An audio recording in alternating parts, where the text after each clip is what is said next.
एक दिन एक किसान के घर पर कुछ मेहमान आते हैं और जब वो मेहमान उस किसान के घर पहुंचते हैं तब वो किसान अपने खेत पर होता है। तो मेहमान किसान के घर पर उस किसान का इंतजार करते हैं और थोड़ी देर बाद वो किसान और उसका पालतू कुत्ता दोनों घर पर पहुंचते हैं। मेहमान ने उन दोनों को देखा और उस किसान से पूछते हैं कि तुम दोनों एक ही रास्ते से आए हो, पर तुम्हारा कुत्ता बहुत हांफ रहा है और तुम तो बिल्कुल भी थके हुए नहीं लग रहे हैं, ऐसा क्यों?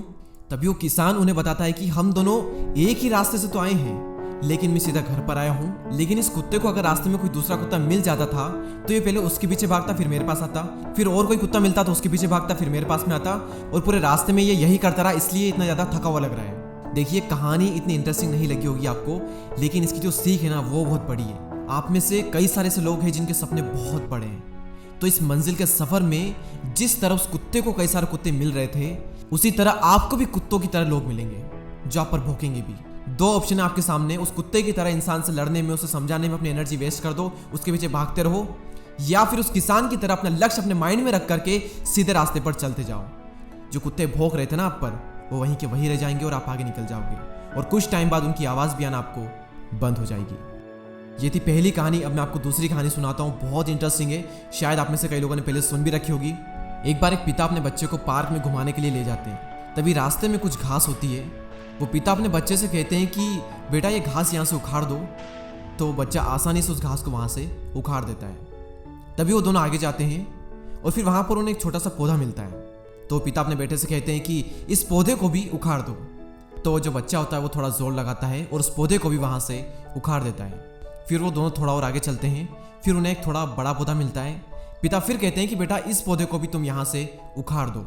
तो बच्चा बहुत जोर लगाता है, बहुत जोर लगाता है, अपनी पूरी जान लगा देता है और उस पौधे को वहाँ से उखाड़ देता है। फिर वो थोड़ा और आगे चलते हैं। फिर वहाँ पर उन्हें एक पेड़ मिलता है। तो पिता अपने बेटे से कहते हैं कि बेटा इस पेड़ को यहाँ से उखाड़ दो। बेटा कहता है पापा ये पेड़ मुझसे नहीं उखड़ेगा। पापा कहते हैं तू ट्राई तो कर, उखड़ेगा। तो बेटा अपने पापा की बात को मान करके लग जाता है उस पेड़ को उखाड़ने में। वो बहुत कोशिश करता है, अपनी पूरी जान लगा देता है, लेकिन फिर भी उस पेड़ को नहीं उखाड़ पाता। तब वो अपने पापा से कहता है पापा ये पेड़ मुझसे नहीं उखड़ रहा। तभी उसके पापा कहते हैं बेटा कोई बात नहीं, लेकिन यहाँ पर तुम्हारी आने वाली ज़िंदगी के लिए एक बहुत बड़ा सबक है। जैसे जैसे तुम्हारी उम्र बढ़ती जाएगी तुम कई सारी आदतों का शिकार हो सकते हो, और तुम्हारी बुरी आदतें भी शुरुआत में उस घास की तरह होगी, लेकिन टाइम के साथ में वो उस छोटे पौधे की तरह बन जाएगी, फिर बड़े पौधे की तरह, और फिर उस पेड़ की तरह। उन बुरी आदतों को अगर टाइम के साथ में नहीं उखाड़ा गया तो एक टाइम पर वो ऐसा रूप ले लेगी कि आप चाह कर भी अपने अंदर से उन आदतों को नहीं मिटा सकोगे। जैसे ही कोई भी बुरी आदत हमें लगी, शुरुआत में उसको छोड़ना उतना ही आसान होगा जितना कि उस घास को उखाड़ना, लेकिन जितना ज़्यादा टाइम आप लोगे उतना मुश्किल होता जाएगा उस आदत को छोड़ना, जिस तरह से उस बच्चे के लिए हो गया था उस पेड़ को उखाड़ना। आदतें ही इंसान का भविष्य बनाती भी है और आदतें ही इंसान का भविष्य बिगाड़ती भी है। इससे पहले कि आपकी आदतें आपको कंट्रोल करें, आप अपनी आदतों को कंट्रोल करें।